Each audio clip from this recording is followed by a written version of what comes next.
Election commission نے پنجاب کی انتظامیہ کو انتخابی امیدواروں، ان کے تجویز اور تائید کنندگان کی حفاظت یقینی بنانے کی ہدایت کر دی ہے۔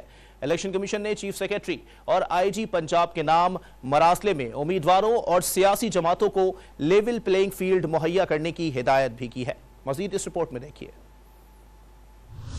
لیول پلینگ فیلڈ کے لیے تحریک انصاف کی درخواست پر الیکشن کمیشن حرکت میں آ گیا۔ الیکشن کمیشن نے چیف سیکریٹری پنجاب اور آئی جی پنجاب کو کاغذات نامزدگی کی جانچ پڑتال کے دوران امیدواروں کے تجویز کنندگان اور تائید کنندگان کی حفاظت یقینی بنانے کے لیے مراسلہ لکھ دیا۔ الیکشن کمیشن نے پنجاب کی صوبائی انتظامیہ کو ہدایت کی کہ کسی سیاسی رہنما یا جماعت کو الیکشن لڑنے کے بنیادی حق سے محروم نہ کیا جائے۔ پی ٹی آئی نے کمیشن میں دائر درخواستوں میں آئی جی اور چیف سیکریٹری پنجاب کو تبدیل کرنے کا مطالبہ کیا۔ دعویٰ کیا کہ دونوں افسران پی ٹی آئی رہنماؤں اور کارکنوں کو ہراساں کرنے میں ملوث ہیں۔ پی ٹی آئی نے الیکشن کمیشن سے پارٹی امیدواروں کے تجویز اور تائید کنندگان کو گرفتاریاں روکنے اور امیدواروں کو جانچ پڑتال کے عمل میں شامل کرنے کی درخواست کی تھی۔ مریض سے تحریک انصاف کے امیدوار لطاسب ستی کے 4 تجویز اور تصدیق کنندہ ریٹرننگ افسر کے دفتر کے قریب سے گرفتار کر لیے گئے۔ پولیس کے مطابق سابق رکن پنجاب اسمبلی لطاسب ستی کے تجویز اور تصدیق کنندہ سانحہ 9 مئی کے واقعات میں ملوث ہیں۔